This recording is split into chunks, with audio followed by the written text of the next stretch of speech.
Good morning and welcome back to my YouTube channel. I am really excited to be making today's video, which is how to travel solo and prepare for your first trip. Now, the reason I am so excited to be making this is before I actually went solo traveling, I'm not even exaggerating, I used to YouTube and Google how do you travel solo? Like, how do you do it? I was so nervous, it was unbelievable.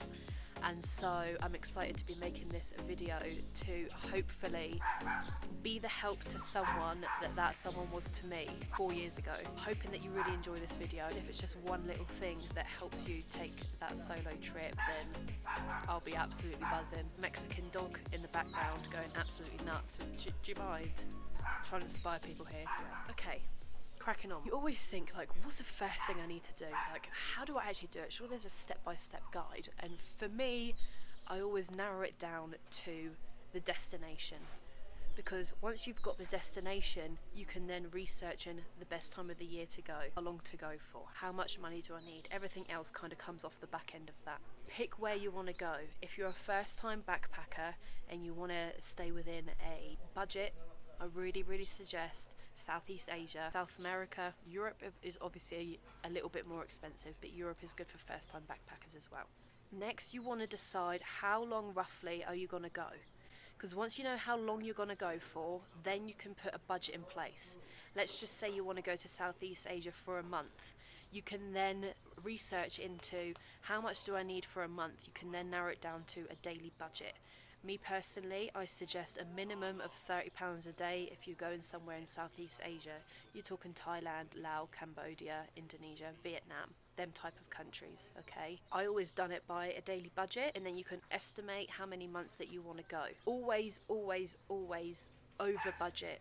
Okay, don't under budget. I didn't really know how long I was going to go for. I estimated a year. I said I'm just going to give myself a year. If I come back in 6 months, if I come back in 1 month, it doesn't matter. I've got the money to go for a year. That 1 year ended up being 2 years away from home. So yeah, always over budget. Once you've got these things in place, so you know where you're going, you know how long roughly you want to go for, you know how much money you're going to need, then you can start planning to save. Get organised, look at your money, be honest, make a spreadsheet, okay, get it in black and white in front of you so you can be 100% sure how much money you've got coming in. So for me, I made a spreadsheet in Excel, and I had a password on it as well, because I had it in my work computer because I didn't have a computer at the time at home. So at the top I had all my earnings. So I had my full-time job, which was in recruitment, and I had a basic salary, so I always had that the same every single month. Then I had commission from that job, which would change every month, but I just put it in when payday would come. Then I also had a second job. I used to work on the bar. I used to work on match days. Then underneath, and then it would automatically calculate. Then underneath I'd have my rent, my car, my phone, my gym membership, a weekly allowance of food, a weekly allowance of petrol, like all of my outgoings. And then it would tally up at the end of how much money I would have left over, and I'll go, right, all of that in savings. If I had someone's birthday coming up, or Christmas coming up, or anything, or a girl's trip coming up, I would literally account for every single penny. I was on it, trust me, my money, I was on it every single day, every single month. I would shop at Lidl's. I wouldn't go out to the pub anymore. I wouldn't buy makeup. I wouldn't buy clothes. I wouldn't buy anything like that. I'm not telling everyone to work really hard and get a second job and do all of this stuff. I'm just telling you that's what I done back when I was saving to go away for a year. Stick to it, because I'm telling you now, if you pay for this experience for yourself and you do this, it will be the best thing you ever do. It will be the best thing you ever buy, and I'm telling you that from experience. Also, what I done is I made a list of everything I would need to go travelling away with.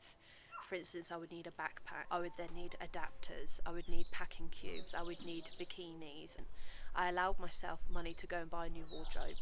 You know, you're going away for a trip, you want nice new clothes, you want to feel amazing as well. when it came to my birthday and Christmases and stuff like that, I would get all my family to buy me everything I needed. So if it helps, give them the list of stuff that you need. You know, your family might want to pick you up little bits here and there that will save you some money along the way. Now, this is a tip for the long-term travelers, okay? So if you're going somewhere for a couple of months, going for 6 months, a year, anything like that, even 6 weeks. The reason I'm saying this is I always book a one-way flight because I never know when or where, anything about when I'm going to be coming home. Always book a one-way flight. That way you're not going to lose money, or you're not going to have to deal with any dramas of having to book and reschedule flights if your plans do change. Trust me, your plans probably will change. You meet people, you hear about this place, you hear about that place that you've never heard before, and then you go off you're on an adventure, you go off adventuring. Who knows where you'll be? These are the things I always have booked before.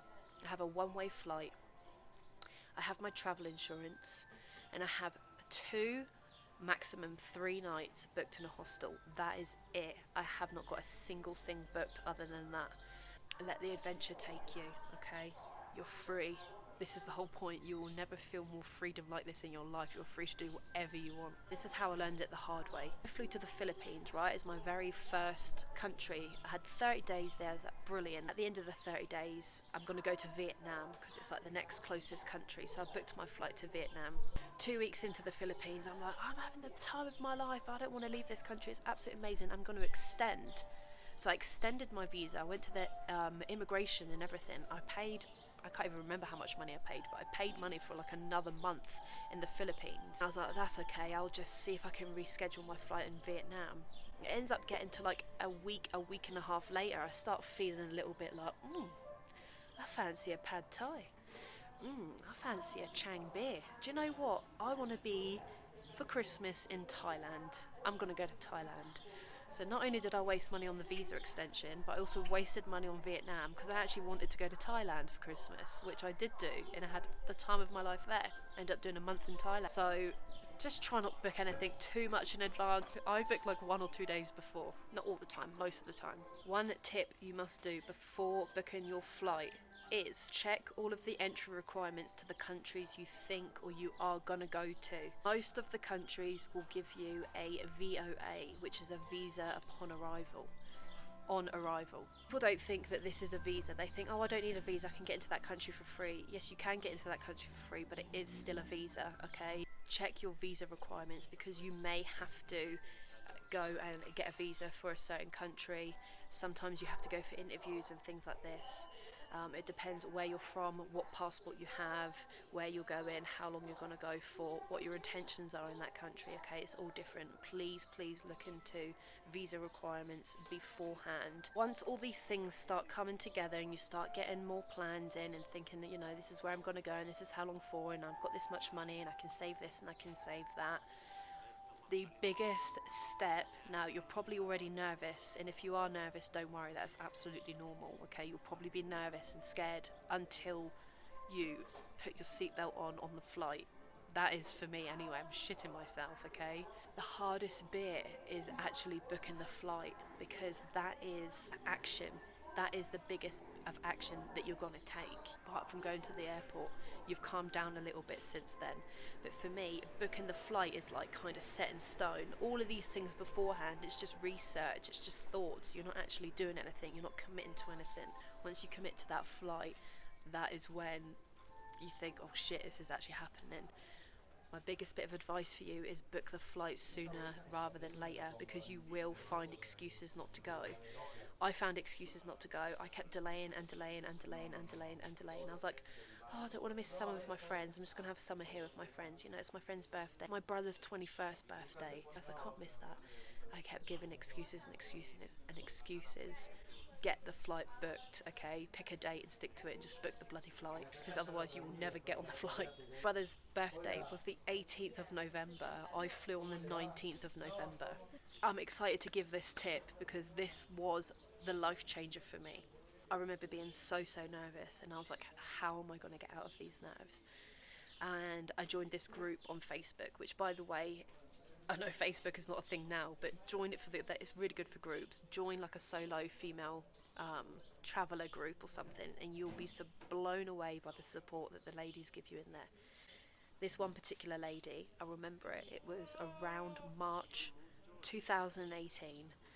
I was due to go travelling that year, and I hadn't booked my flight, okay, because I was procrastinating. I was using every excuse under the sun to not book the flight. I was like, I'm really nervous, I'm going to quit my job, sell my car, and use my life savings on going travelling for a year. You know, I've never been travelling and I've never stayed in a hostel. I'm so nervous. Like, any tips? And she was like, well, no wonder you're nervous, you know, it's quite a big thing. What to do is, why don't you go on a little trip somewhere close to home, but still somewhere where you have to get on a plane, go for a few days or like a long weekend, stay in your first hostel and see how it goes. Then you can decide if you actually, you know, if you do want to go travelling for a year. And I was like, oh my god, that's brilliant. But again, the nerves started setting in because again, I was doing something completely out of my comfort zone. So what I done was I booked a Friday and a Monday off work. I didn't tell anyone I was going, and I was like this. I was like, I'm gonna go to Spain, but I was like, and I picked this place with my finger, and it ended up being a place in Spain called Girona. Never heard of it, but I thought, the finger says what the finger says, I'm going. So I booked my flight from Bournemouth, and I remember my dad dropping me there, right? My dad was dropping me to the airport in his van, and I was like, roll the window down, I'm going to be sick, like I think I'm going to pass out. I thought, wow, I can't pull over in the middle of the motorway. You know what dads get like, I can't pull over in the middle of the motorway. Ended up getting to the airport, he dropped me off. I remember going in the waiting thing, and I remember it, honestly. All of a sudden, I was like, chatting to this person, I was like, this isn't so bad being on my own. I'm talking to this person here in the airport, they seem lovely, don't seem like they want to murder me, don't seem like they want to harm me, you know. Then they've got, have you ever been in Bournemouth Airport? It's tiny, it's got nothing there, it's like a tiny little WH Smith. And I went in there and I saw this bright orange book. It was by Mark Manson, called The Art of Not Giving a okay. I've never bought a book so quick in my life. I was sat in the airport cackling to myself, like cackling at this book. It was hilarious. Long story short, it was the trip of a lifetime. It was just so good, and I just met such amazing people, and I'll never ever forget that trip. Anyway, flew home Monday, went back to work on the Tuesday. I couldn't even tell anyone because obviously they didn't know I was quitting my job. I hadn't told them yet, so I couldn't even tell them about this amazing trip that I'd had. Tuesday, I booked my one-way flight to the Philippines because I was on such a high. I was like, I can do this, I can do this. So a tip out of that story was, if you're so nervous, start doing things now that push you outside your comfort zone. Fly to another country. Go somewhere in the country you've never been before. Take yourself out for dinner. Go to the cinema on your own. Go and sit at a coffee shop and drink coffee on your own. You might do these things already, I don't know. But if you don't do them, start doing them, because it is going to make your confidence grow and expand, and it is going to give you so much more confidence to do things, and it is going to get you to where you need to be to take this solo trip. Please do that. Also, if you're at a loose end, you just want to talk to anyone, my Instagram DMs are always open. Please message me. I'll love nothing more than to help you. Honestly, I've been there myself. I still get there now. When I was coming to Mexico, I was like, why do I feel like this? I was 2 years on my own travelling. Like, I didn't go home once. Like, why do I feel so sick? It's normal, okay? It's completely normal. It leaves me with the final tip. Sorry everyone, but this is aimed at women because they don't usually do male-only dorms. For your first hostel, book a female-only dorm if it's going to make you more comfortable. It really did me. I felt more comfortable just being around women for the minute. I was thinking, what if creepy men stare at me in my sleep? You know, you have all these wild thoughts going through your head because it's a preconception. You haven't been there, done that yet. You haven't met anyone yet. Do the things that are going to make you comfortable, whether it be staying in a female dorm, whether it be staying in a smaller dorm, whether it be staying in a private room but still in a hostel. You know, all of these things. Go easy on yourself. You're doing amazing things. You're really pushing yourself outside your comfort zone. Don't put too much pressure on yourself. You can do this. I know you can. Because I remember being you, watching videos like this before I went, thinking, oh my god, I can do this, I can do this, and the truth is that you can. I would love it if this video helped you at all. I would love it if you could comment below and just let me know, because I really want to start making more videos like this alongside my vlogs too. I do love my vlogs, but I also really love giving direct information that is hopefully going to inspire people to travel solo and just to travel in general, which is obviously, as you can't tell, my biggest passion. And I'm so glad I've done it for myself, and I really want to see people doing it for themselves too, because it changes your life. There's just no other way to explain it. It changes your life. So thank you for watching this video. Don't forget to subscribe, please. It really does help me and my channel.